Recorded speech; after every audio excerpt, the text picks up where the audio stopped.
Halo semuanya, perkenalkan saya Yovita dari kelas A Statistik for Research dan kali ini untuk tugas AFL 1 mata kuliah ini saya akan menjelaskan langkah-langkah untuk melakukan uji beda dan juga uji regresi linear berganda pada stata gitu.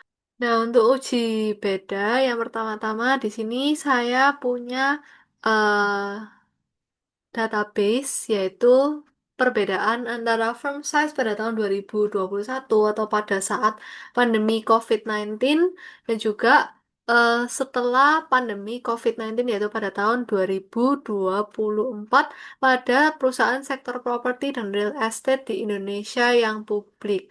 Nah, untuk mengetahui perbedaannya antara firm size pada tahun 2021 dan 2024, maka eh, saya akan mengajukan hipotesis alternatifnya yaitu ada perbedaan signifikan untuk firm size pada tahun 2021 dan tahun 2024 pada saat dan sesudah pandemi COVID-19 pada perusahaan sektor properti dan real estate di Indonesia yang publik gitu. Nah, di sini saya sudah masukkan database-nya ke dalam data editornya di Stata. Terus kita juga sudah save. Nah, kemudian saya bisa langsung memulai operasi untuk uji bedanya di Stata, yaitu dengan cara yang pertama kita log, bikin, dan kita save dulu file Statanya. Yaitu tugas AFL 1 uji beda. Nah, yang pertama-tama, untuk kita memulai operasi statanya, yaitu uji beda, perlu untuk mengetahui normalitas datanya, normalitas distribusi datanya. Nah, oleh karena itu, saya akan melakukan yang namanya SK-test. SK-test ini adalah salah satu bentuk uji normalitas, yaitu kepanjangan dari Skewness Kurtosis Test. Sebenarnya ada banyak macamnya, tapi saya pilih yang ini karena eh, jenis pengujian normalitas yang ini itu dia tidak memperhatikan jumlah sampelnya, tidak ada batasan sampelnya. Seperti itu. Jadi saya pilih yang SK test, kemudian saya uji normalitas untuk variabel yang pertama itu firm size tahun 2021. Nah, di sini kita bisa langsung nilai eh, normalitasnya lewat propnya ini. Dia di atas 0,05 yaitu 0,30 yang berarti data untuk firm size 2021 terdistribusi normal. Lakukan hal yang serupa untuk variabel yang kedua yaitu firm size 2024. Begitu juga untuk firm size pada tahun 2024, datanya juga terdistribusi normal, terlihat dari propnya di atas 0,05, yang berarti 45%, dia berarti masuk ke dalam data yang normal, seperti itu. Nah, setelah kita sudah mengetahui kalau datanya sudah normal, kita bisa langsung lakukan uji beda, yaitu dengan cara t-test uji beda untuk firm size apakah sama dengan atau berbeda dengan firm size 2024. 21 sama dengan atau tidak sama dengan 2024. Dan di sini hasilnya adalah t-testnya menunjukkan nilai 0,01 atau di bawah 0,05 berarti ada perbedaan signifikan. Dan di sini terlihat perbedaannya yaitu ada minus 0,08. Seperti itu.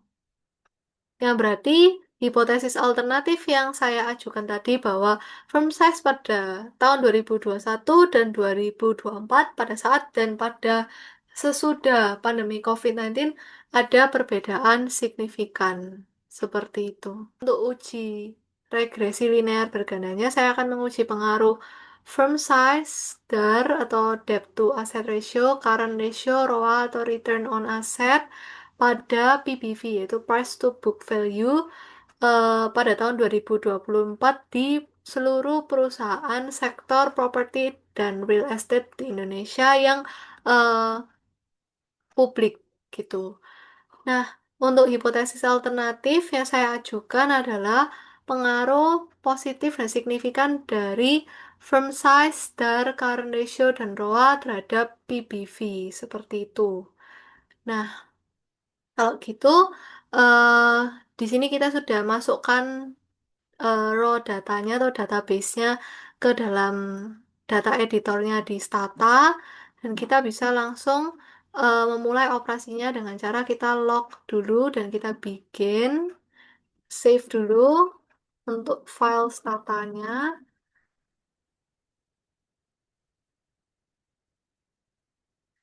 Nah, yang pertama-tama kita akan melakukan uji normalitas, yang merupakan bagian dari uji asumsi klasik yang harus terpenuhi untuk kita melakukan regresi pada stata gitu. Nah, uji normalitas di sini kita lakukan pertama dengan cara membuat komen yaitu regresi variabel independennya dulu PBV pada variabel dependennya dulu, pada variabel independennya itu firm size, dar, current ratio, dan ROA. Seperti itu. Enter. Nah, karena kita mau menguji normalitas, di mana normalitas itu adalah untuk menguji distribusi errornya, dia normal atau enggak, di mana error itu adalah residunya, maka kita akan predik res, R. Nah, kita akan masukkan tes yaitu Squamous kurtosis test yang merupakan salah satu pilihan untuk melakukan uji normalitas. Kenapa kok saya memilih ini? Karena SK tes itu dia bisa menguji normalitasnya data tanpa memperhatikan jumlah sampelnya gitu. Nah, di sini tadi sampelnya saya ada 54, tapi karena saya pilih SK-tes yang dia tidak memperhatikan jumlah sampel, maka saya akan pakai SK-tes. Yang di SK-tes adalah residunya, yaitu errornya. Gitu. Nah, di sini kita bisa langsung melihat ke propnya ini. Propnya adalah di bawah 0,05. Nah, untuk uji normalitas, nilai prop yang harus dipenuhi itu di atas 0,05. Itu baru dapat dianggap errornya terdistribusi normal. Tapi karena di bawah, kita harus melakukan treatment. Treatmentnya adalah dengan cara kita menghapus outliernya residu yang error tadi. Dengan cara kita graph box.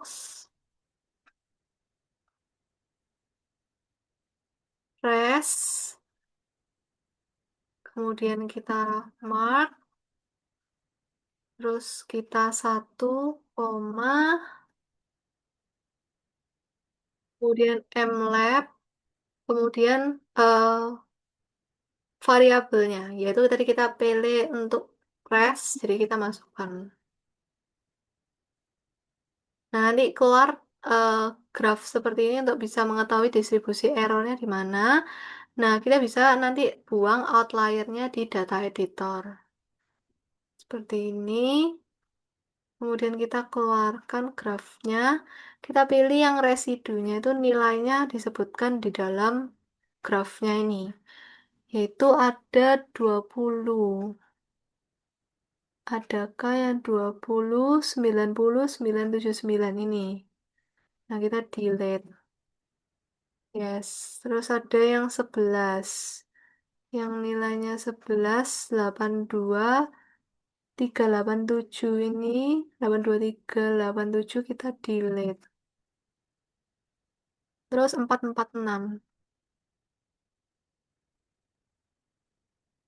Nah, sampai kita ketemu semua nilainya. Terus ada yang ini 446, 9, 447. Ini kita delete. Terus ada 305. Ini memang harus pelan-pelan. Terus ada yang 2. 2 berapa nih? 26593.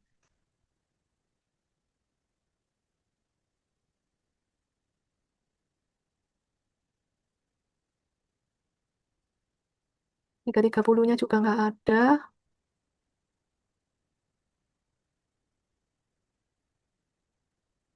Sekarang yang 136. Kita cari dulu. Nah, ini 136, 3546 ini juga kita delete. Cari yang angkanya 3 ini. 3, 35, 7, 13 ini juga kita delete. Terus ada, ini agak nggak kelihatan, 2, 6, 6, 9, 2, 6, 6, 9. Atau ini, 2, 6, 6, 5, 4, 1, 7 atau 1, 3. 4, 1, 7 ini kita delete juga. Terus terakhir yang 2 juga. Nah ini, 27, 27, 6, 9 ya. Ya, 3, 6, 3. Oke, itu juga kita delete. Nah, jika sudah, kita coba lagi uji normalitasnya dengan cara yang sama. Rek variabel, sebentar, kita hapus dulu resnya, karena tadi sudah kita buang yang tidak normal.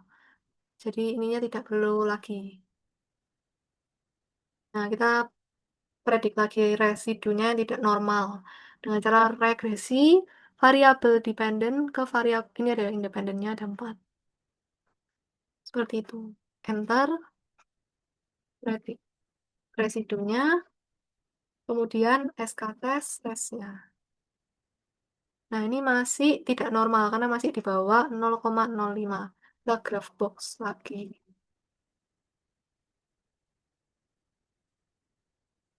Masukkan. Nah, ini ada nilai lagi, yaitu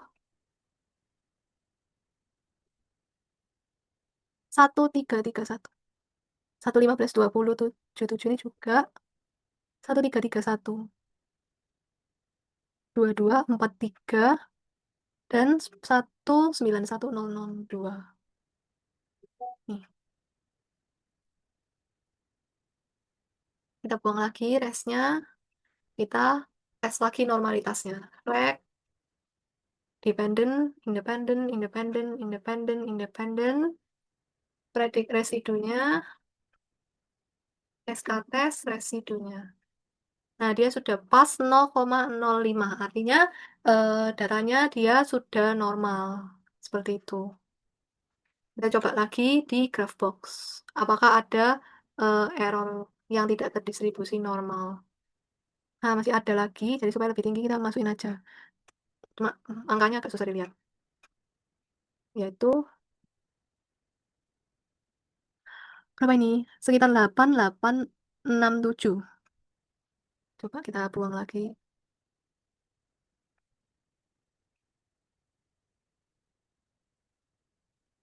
8, 9, 60. Coba yang ini dulu. 8, 9, 60, 6, 3, 3 kita delete. Kemudian ini 8, 8, 6, 7, 4, 6, 5.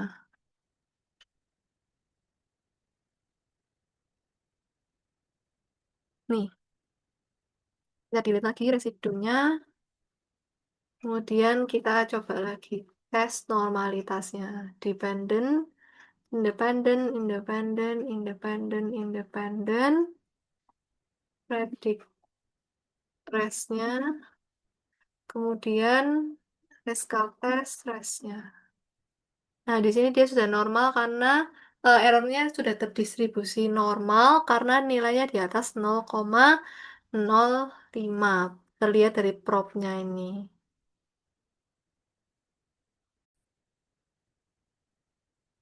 Kemudian kita masuk ke uji asumsi klasik yang berikutnya, yaitu uji linearitas. Kita pakai komennya namanya start of a test. Nah, di sini propnya harus di atas 0,05, itu berarti menunjukkan kalau eh, datanya itu linear. Nah, kalau datanya itu linear, berarti jika ada perubahan, setiap perubahan pada satu variabel itu nanti akan memengaruhi perubahan pada variabel lain. Kemudian masuk ke uji multikolinearitas dengan rumusnya itu VIF. Nah, di sini untuk keempat variabel independennya nilainya di bawah 10. Nah, kalau nilainya di bawah 10 berarti tidak ada variabel independen yang dia tuh saling berkorelasi gitu. Sebenarnya saling berhubungan. Karena kalau misalnya mereka nanti saling berhubungan, maka tidak bisa melihat pengaruhnya ke variabel dependennya, yaitu PBV. Seperti itu. Kemudian masuk ke uji heterokedasitas. Itu kita masukkan head test-nya, komennya yaitu head test. Nah, di sini propnya dia harus di atas 0,05 untuk menunjukkan kalau dia tidak ada masalah heterokedasitas, di mana variannya dari error itu dia tidak berubah-ubah gitu. Karena kalau tidak berubah-ubah, karena kalau berubah-ubah nanti dia bisa bias gitu menunjukkan pengaruhnya terhadap PBV seperti itu. Nah, kalau dia sudah memenuhi semua uji asumsi klasiknya sampai dari uji normalitas, kemudian uji linearitas, kemudian uji multiko, uji hetero. Nah, kita tidak usah melakukan uji autokorelasi untuk asumsi klasiknya. Karena datanya ini kalau kita lihat kan merupakan data cross section yang dilakukan pada tahun yang sama, yaitu tahun 2024. Nah, uji autokorelasi dilakukan kalau datanya itu time series, di mana ada perbedaan waktu untuk setiap data yang dikumpulkan. Jadi, untuk bisa melihat korelasi antar waktu dilakukan uji autokorelasi, tapi karena ini tahunnya sama, sama-sama di tahun 2024, maka tidak perlu dilakukan uji autokorelasi. Nah, langsung saja kita lakukan regresi linear bergandanya, yaitu variabel dependen. Maaf, kodenya ini tidak masuk. Firm size, dar, current ratio, dan juga ROA untuk mengetahui pengaruh semua variabel independennya kepada variabel dependen. Nah, pertama-tama kita lihat number of observation-nya tadi ada 42 sampel. Terus kemudian kita akan lihat p-value-nya terhadap F, uji F. Nah, ini nilainya di bawah 0,05. Nah, kalau nilainya di bawah 0,05, berarti eh, model penelitiannya itu bisa menjelaskan pengaruhnya variabel dependen kepada variabel independen kepada variabel dependennya. Berarti paling tidak nanti ada satu variabel eh, independen yang akan berpengaruh pada variabel dependennya. Kemudian ada R squared-nya di sini adalah 53% dan adjusted-nya adalah 48%. Berarti kira-kira model penelitiannya ini bisa menjelaskan pengaruh dari variabel independen ke dependennya sebesar yang adjusted 48, yang biasa 53%. Nah, apa bedanya R squared sama adjusted? Kalau adjusted, itu kalau ada variabel yang tidak berpengaruh signifikan, maka dia akan dikurangi gitu atau dihukum. Seperti itu. Nah, sekarang kita bisa melihat pengaruhnya setiap variabel independen kepada variabel dependennya dari melihat p-value-nya terhadap t tesnya, uji t-nya. Nah, di sini untuk keempat variabel independennya yang nilainya di bawah 0,05 hanya firm size dan dar gitu. Current ratio-nya di atas 0,05, ROA-nya di atas 0,05. Maka hanya firm size dan dar yang berpengaruh terhadap variabel independennya, yaitu PBV. Nah, di sini pengaruhnya kalau firm size positif, dar negatif. Kalau firm size positif berarti kalau firm size-nya atau total asetnya meningkat, maka nanti PBV-nya juga meningkat. Kalau darnya dia pengaruhnya negatif. Kalau pengaruhnya negatif, berarti kalau darnya dia meningkat, PBV-nya dia menurun. Seperti itu. Nah, oleh karena itu, hipotesis alternatifnya tidak bisa diterima. Yang bisa diterima hanya pengaruh positif dan signifikan firm size terhadap PBV. Karena di sini p-value terhadap T-nya di bawah 0,05 yang artinya signifikan dan pengaruhnya koefisiennya positif. Sedangkan darnya saja walaupun dia berpengaruh di bawah 0,05 untuk p-value-nya, tapi koefisiennya di sini negatif. Sedangkan current ratio dan ROA eh, p-value-nya dia di atas 0,05. Artinya dia tidak berpengaruh signifikan. Sekian dari saya, terima kasih.